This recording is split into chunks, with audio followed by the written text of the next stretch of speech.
Bismillahirrahmanirrahim. Alhamdulillah. Hari ini kita membahas surah Al-Baqarah 111 115. Makasih, Abang. A'udzubillahi minasyaitonirrajim. Aku berlindung kepada Allah dari godaan syaitan yang terkutuk. Bismillahirrahmanirrahim. Dengan nama Allah yang Maha Pengasih lagi banyak. Qalu, mereka berkata, siapa ini? Orang Yahudi dan orang Nasrani berkata, la yadkhulul jannah. Sekali-kali tidak akan masuk surga. Lan bertemu dengan fi'il mudhari. Ini berarti saat ini makasih. Sampai terus nanti tidak akan masuk surga. Illa man kana hudan aw nasara. Kecuali orang-orang yang beragama Yahudi atau beragama Nasrani. Ini klaim mereka. Tilka amanihum. Demikianlah itu hanya angan-angan mereka yang kosong belaka. Qul, katakanlah ya Muhammad, hatu burhanakum, tunjukkanlah, ya, datangkanlah bukti kebenaranmu.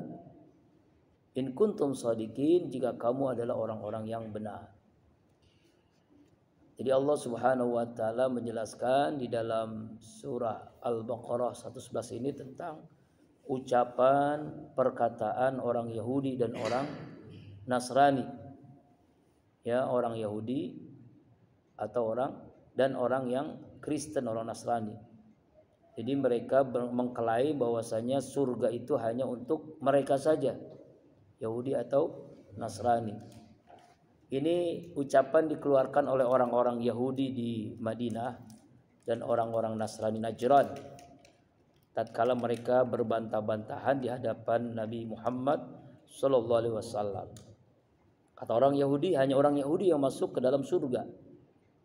Kata orang Nasrani, surga itu tidak akan dimasuki kecuali orang Nasrani. Ucapan itu adalah angan-angan mereka. Angan-angan kosong, keinginan kosong belaka. Karena itu Allah perintahkan kepada Nabi Muhammad untuk mengatakan, tunjukkanlah bukti kebenaran atas hujah yang demikian itu. In kuntum shadiqin, jika benar. Jadi di ayat ini Allah Subhanahu wa taala, masing-masing orang-orang Yahudi, orang Nasrani mengaku bahwa surga itu hanya milik golongan mereka, baik golongan Yahudi atau golongan Nasrani.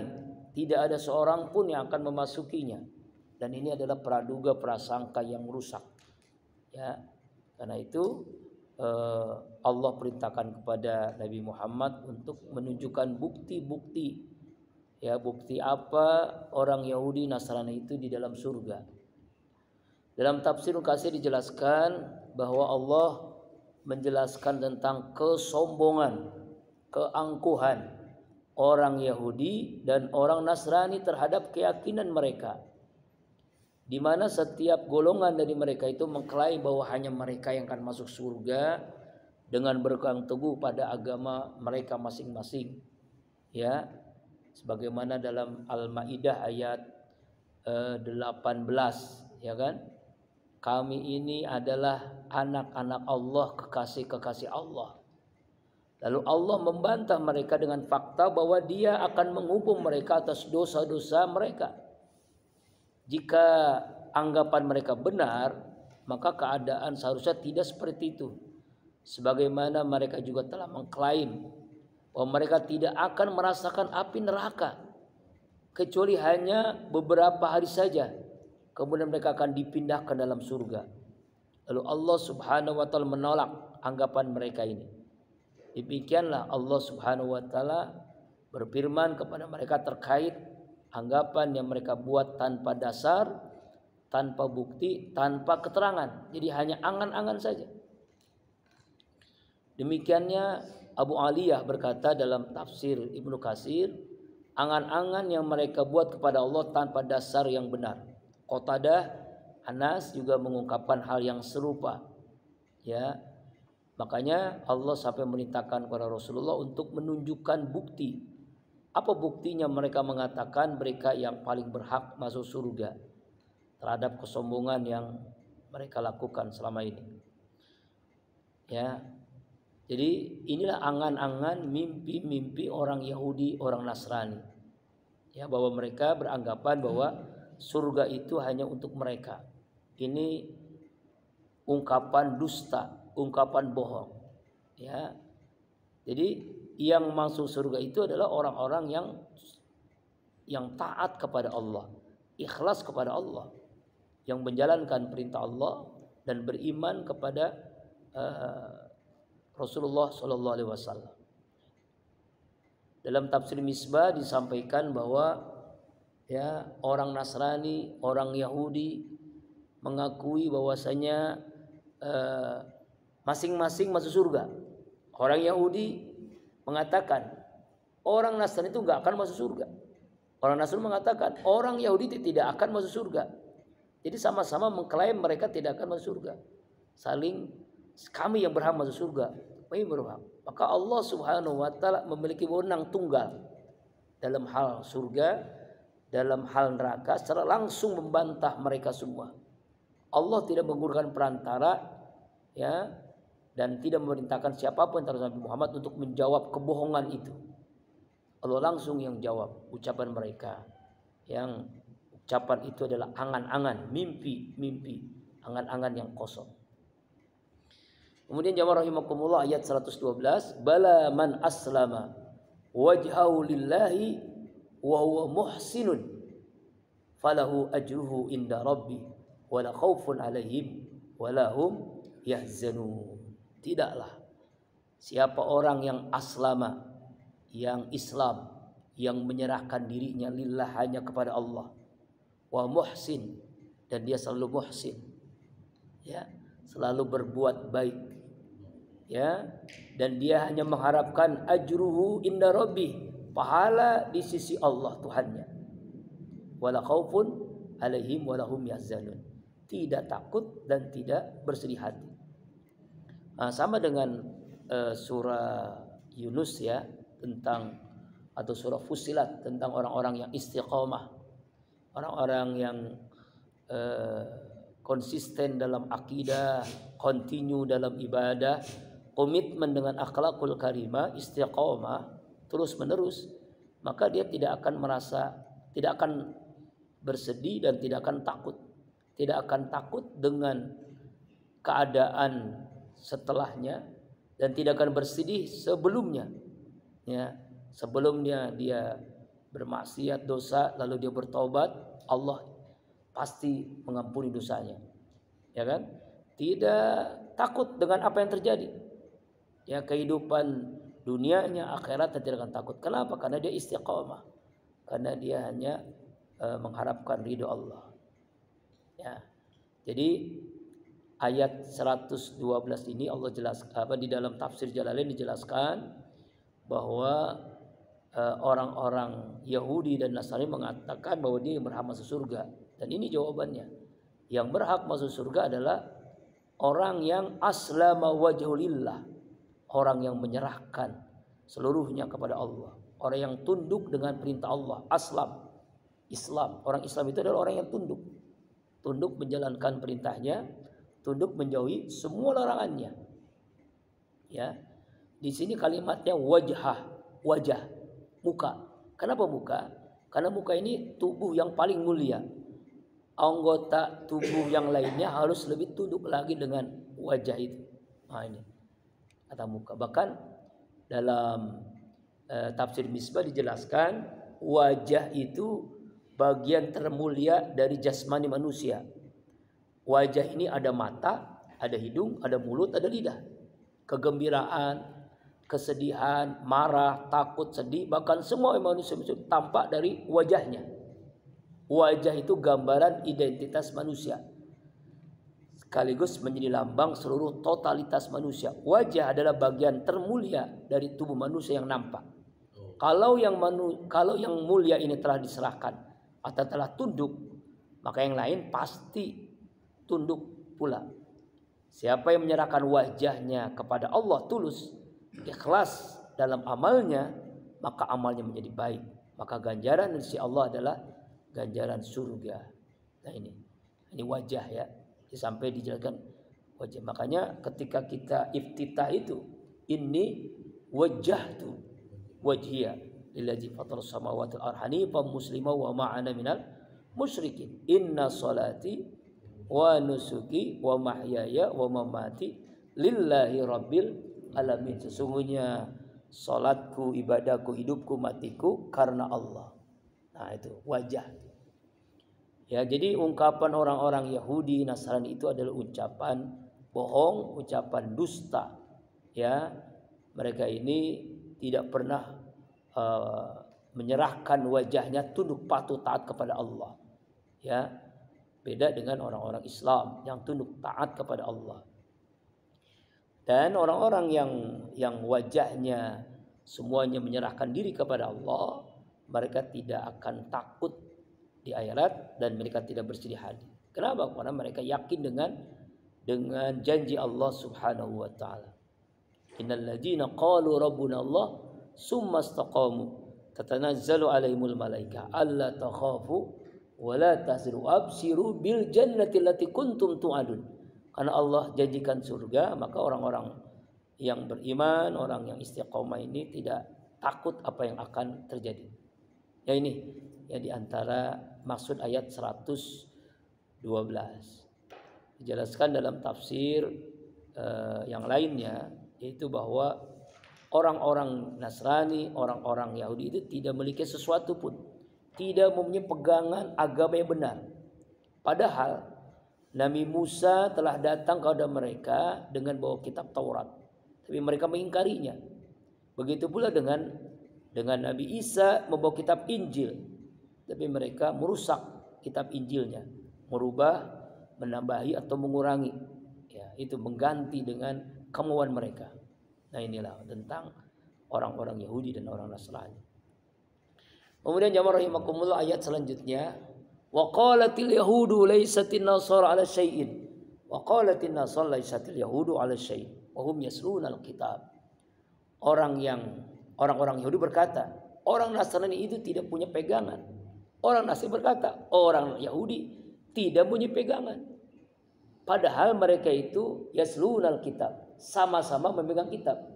Yahudi Taurat, Nasrani Injil, sama-sama pegang kitab, sama-sama. Nah, yang ngantuk dipegangin, ya dipijitin, yang ngantuk teman yang sebelahnya supaya tidak ngantuk. Allah Akbar. Sama-sama memegang kitab, tapi sama-sama mengatakan, mengklaim tidak punya pegangan, orang Yahudi atau Nasrani. Inilah ya kadzalika qala allazina la ya'lamuna misla qaulihim. Demikian pula orang-orang yang tidak tahu mengatakan seperti ucapan mereka. Maka Allahu yahkumu bainahum yaumal qiyamah fima kanu fi yakhtalifun. Maka Allah akan mengadili mereka nanti pada hari kiamat apa yang mereka berselisih tentang klaim mereka sendiri, ya kan? Jadi dalam tafsir Jalalain disampaikan oleh Imam Jalil As-Suyuti dan Jalil Al-Mahali bahwa orang-orang Yahudi mengatakan orang Nasrani itu tidak punya pegangan, yaitu sesuatu yang diakui seperti orang kami seperti orang Yahudi. Orang Nasrani begitu juga, orang Yahudi tidak punya pegangan yang dapat dipercaya. Ya, saling mengklaim di antara mereka. Padahal keduanya sama-sama membaca kitab. Ya, di dalam kitab orang Yahudi namanya Taurat, Nasrani namanya Injil, sama-sama. Ya. Jadi padahal kitab yang mereka baca itu kitab Yahudi, yaitu kitab Taurat, mengatakan bahwa nanti Nabi Isa akan melanjutkan apa yang disampaikan dakwah oleh Nabi Musa alaihissalam. Dalam kitab orang Nasrani juga mengungkapkan tentang Nabi Musa alaihissalam. Tapi kenapa mereka saling mengklaim? Ya kan? Makanya dulu ada kejadian orang-orang yang Kristen itu, orang Nasrani di Israel itu diludahi oleh orang Yahudi. Ya itu kan. Ya, memang mereka itu saling berbantah-bantahan. Ya kan? Nah ini. Jadi orang-orang Yahudi, orang Nasrani itu sebenarnya sama-sama mengklaim masing-masing, padahal mereka ini tidak beriman kepada seluruh nabi. Jadi orang Yahudi tidak mempercayai seluruh nabi, orang yang Nasrani tidak mempercayai seluruh nabi, apalagi Nabi Muhammad sallallahu alaihi wasallam. Begitu pula orang-orang yang tidak mengakui dari kalangan kaum musyrikin Arab, sama saja mereka ini. Orang Yahudi, orang Nasrani, orang musyrikin, orang yang menyembah patung pun sama-sama mengklaim mereka merasa paling benar. Maka nanti di akhirat Allah mengadili mereka pada hari kiamat tentang apa yang mereka klaim masing-masing. Ya. Ini di dalam tafsir Ibnu Katsir dijelaskan asbabun nuzulnya, sebagaimana disampaikan oleh Ibnu Abbas bahwa ketika orang-orang Yahudi hadir, kemudian dari orang Nasrani dari Najran menghadap Rasulullah Sallallahu Alaihi Wasallam, mereka bertengkar Yahudi dan Nasrani. Lalu Rafi bin Buraidah berkata, kalian tidak ada dasarnya saling mengkafirkan Nabi Isa, saling mengkafirkan Nabi Musa, sama-sama kalian tidak ada dasarnya. Ya, mereka mengingkari kenabian Nabi Musa, mereka mengingkari kenabian Nabi Isa alaihissalam. Karena itu Allah merespon ungkapan mereka ya dengan turunnya surah Al-Baqarah ayat 113 ini. Ya kan? Ya, jadi memang itulah mereka ini. Nanti keadilannya ya di akhirat siapa yang benar. Nah, jadi artinya adalah inilah ungkapan orang Yahudi. Inilah makanya dijelaskan dalam tafsir yang lain, mereka mendapatkan kehinaan sebagai akibat klaim mereka, dan mereka akan mendapatkan azab yang sangat berat nanti di neraka Jahannam, dan tempat itu adalah tempat yang paling hina. Nauzubillahi min dzalik. Jadi sebenarnya orang Yahudi, orang Nasrani itu saling melontarkan tuduhan yang mereka tidak punya pegangan, baik dalam surga, baik dalam yang lainnya, begitu. Padahal di dalam kitab Taurat, dalam kitab Injil ini sangat jelas, ya kan? Sangat jelas. Nah, kemudian 114, wa man azlamu mimman mana'a masajidallah. Siapakah yang lebih zalim? Orang-orang yang menghalang-halangi menyebut nama Allah di dalam masjid-masjidnya. Ayuzkara fi hasmuhu wa sa'a fi arabiha, dan mereka berusaha untuk merobohkan masjid. Ulaika maka lahum ajudkhuluha illa khaifin. Mereka tidak sepatutnya masuk ke dalam masjid Allah kecuali dengan rasa takut. Lahum fid dunya hijun. Mereka ini di dunia mendapatkan kehinaan, walau fil akhirati azabun azim, dan di akhirat mendapatkan azab yang sangat berat. Setelah Allah Subhanahu wa taala menjelaskan tentang bagaimana orang-orang Yahudi dan Nasrani yang mengklaim tidak punya pegangan masing-masing, ya, tidak masuk surga kecuali mereka. Dan di ayat 114 ini tentang orang-orang yang melarang menyebut nama Allah. Bahkan mereka berusaha untuk merobohkan masjid-masjid Allah, meruntuhkan masjid Allah, menggagalkan orang-orang yang berkunjung memasuki masjid Allah. Dalam tafsir Jalalain diceritakan bahwa orang-orang Romawi telah merobohkan Baitul Maqdis. Orang-orang musyrik, ya, orang-orang kafir Mekah, Quraisy menghalang-halangi Rasulullah SAW ketika mengunjungi Baitullah pada tahun perjanjian Hudaybiyah. Jadi di Baitul Maqdis orang-orang Romawi merobohkan Baitul Maqdis di Palestina, sedangkan di Mekah ya orang-orang kafir musyrikin, orang Romawi itu kan orang-orang Nasrani. Kalau orang-orang musyrik ini penyembah patung, ya, menghalang-halangi Rasulullah, menghalangi para sahabat untuk mengunjungi Masjidil Haram. Ini dilakukan oleh orang musyrikin Quraisy ketika itu. Ya. Mari kita lihat, jadi tidak ada seorang pun yang paling zalim, yaitu orang yang mencegah dari berzikir kepada Allah di dalam masjid, ya, dengan sholat, dengan baca Al-Quran dan semacamnya. Ya, bahkan mereka bersungguh-sungguh untuk menghancurkan masjid dengan merobohkannya. Ya, inilah orang-orang yang paling zalim. Orang yang paling zalim yaitu orang yang menghalang-halangi mereka, orang-orang beriman, untuk beribadah di masjid. Para mufassir dalam tafsir Mukatsir berbeda pendapat mengenai maksud orang-orang yang melarang memasuki masjid Allah dan berusaha meruntuhkannya. Berdasarkan dua pendapat, pendapat pertama yaitu pendapat yang diriwayatkan oleh Al-Aufi dalam tafsirnya Ibnu Abbas mengenai ayat ini. Siapakah yang lebih zalim? Orang-orang yang menghalangi menyebut nama Allah dalam masjid, yaitu orang-orang Nasrani. Mujahid berkata adalah orang-orang Nasrani. Mereka merusak Baitul Maqdis dan mencegah orang-orang melaksanakan sholat di dalam Baitul Maqdis.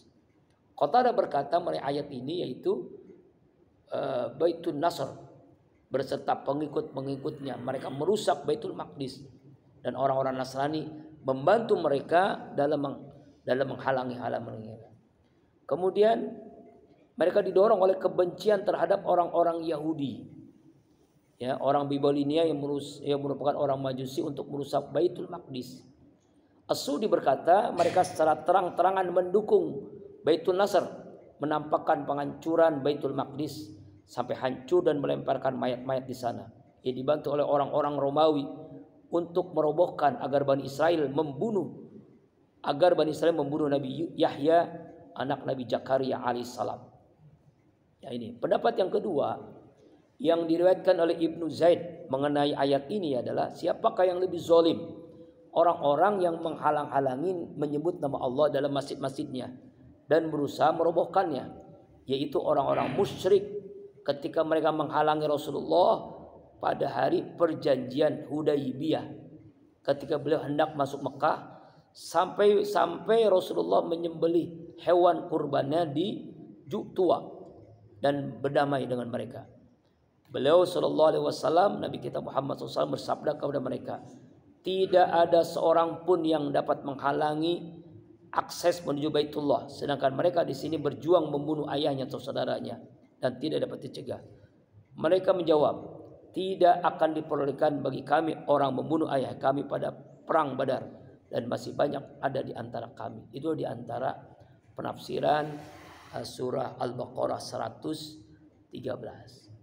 Dalam tafsir yang lain dijelaskan siapakah yang lebih zalim berdosa memusuhi Allah, menentang perintahnya Allah, yaitu orang yang melarang di dalam masjid-masjid Allah untuk beribadah dan menyebut nama-namanya dan berusaha merobohkan, menghentikan syiar-syiar agama, merusak kesucian agama yang menyebabkan mereka melupakan penciptanya, menyebarkan kemungkaran di masyarakat, membuat kerusakan di bumi.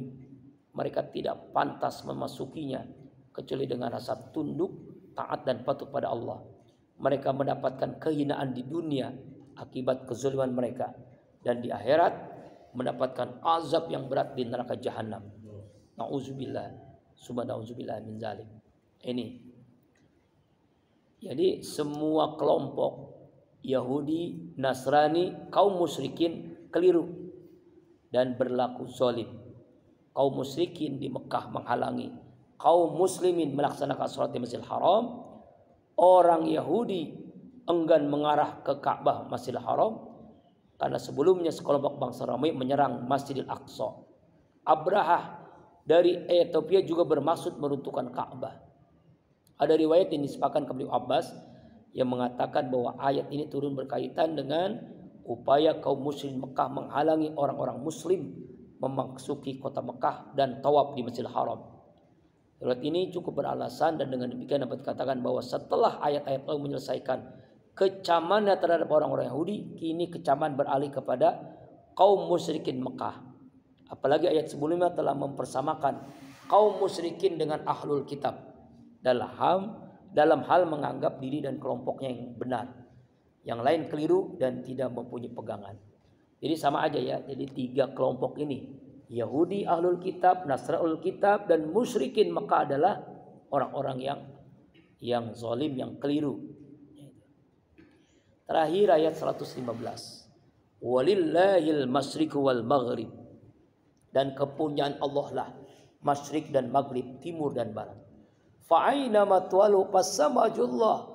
Kemanapun kau menghadap, disitulah wajah Allah. Innallaha wasi'un alim. Sungguhnya Allah maha luas lagi maha mengetahui.